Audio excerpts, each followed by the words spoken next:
माझे नाव प्रणाली सतीश जाधव. मी इयत्ता 6वी मध्ये शिकते. माझ्या शाळेचे नाव विगे माटे हायस्कूल. सुधा मूर्ती यांनी लिहिलेल्या थैलीभर गोष्टी या पुस्तकातील लोक बोलतात या कथेचे मी तुम्हाला आज अभिवाचन करून दाखवणार आहे. पुरुषोत्तम हा एक गरीब शेतकरी होता.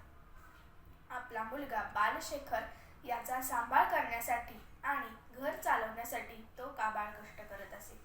ते गावात अनेक वर्षे राहत होते. बाहेरचं जग त्यांनी कधीच पाहिलं नव्हतं. त्यामुळे लोक जे काही बोलतील त्यावर त्यांचा लगेच विश्वास बसत असे. एकदा मोठा दुष्काळ पडला. मोठ्या नाईलाजाने त्यांनी आपला घोडा विकण्याचा निर्णय घेतला. त्यासाठी पुरुषोत्तम आपल्या घोड्याला घेऊन आपल्या मुलासह बाजारात निघाला. बालशेखर वयाने लहान होता. एवढी लांबची वाट तो कशी काय चालणार? म्हणून पुरुषोत्तमाने त्याला घोड्यावर बसवले व स्वतः घोड्याचा लगाम हातात धरून चालू लागला.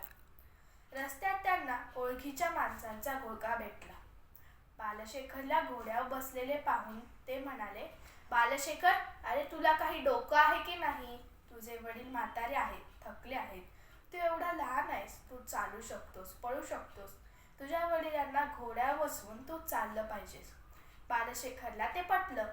तो घोड्यावरून खाली उतरला आणि आपल्या वडिलांना त्याने जबरदस्तीने घोड्यावर बसवले व घोड्याचा लगाम हाती धरून तो चालू लागला.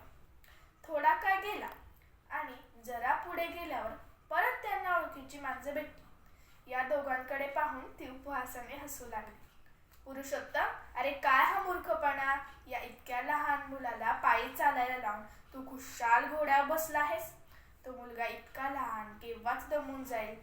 तू एवढा मोठा आहेस. खरं तर त्याला घोड्यावर बसवून तू पायी चाललं पाहिजेस. त्याचं हे बोलणं ऐकून वडील व मुलगा गोंधळात पडले. आता काय करावं हेच त्यांना सुचेना. अखेर घोड्याच्या दोन्ही बाजूने दोघे पायी चालू लागले. जरा असं अंतर गाठून पुढे गेले तोच आणखी काही लोक त्यांना दिसले. ते या दोघांकडे बघून खुसबुजत होते, हसत होते. त्यांच्यातील एक जरा मोठ्या आवाजात म्हणाला, ते पहा, दोन मूर्खच चालत येत आहेत. मी इतके मूर्ख लोक कधीच पाहिले नव्हते. त्यांच्याकडे चांगला धुट्टा कट्टा घोडा असून त्याच्यावर बसायचं सोडून हे वेळे चालत येत आहे. त्यापेक्षा दोघेही त्या घोड्यावर का नाही बसत? त्या घोड्याला त्यांचे वजन सहज पेलवेल. पुरुषोत्तम व बालशेखर या दोघांनाही त्यांचं हे बोलणं पटलं. त्यांनी असा विचार केलेला नव्हता. मग दोघेही घोड्यावर मान ठोकून बसले व पुढे निघाले. जरा असं अंतर काढून गेल्यावर त्यांना आणखी एक घोळकं भेटला. त्या घोळक्यातील लोक या दोघांची छी थू करत होते. ते आपापसात म्हणत होते, किती दुष्ट माणसं आहेत बघा. त्यांना मुक्या प्राण्याला दयाबुद्धी सुद्धा दाखवता येत नाही.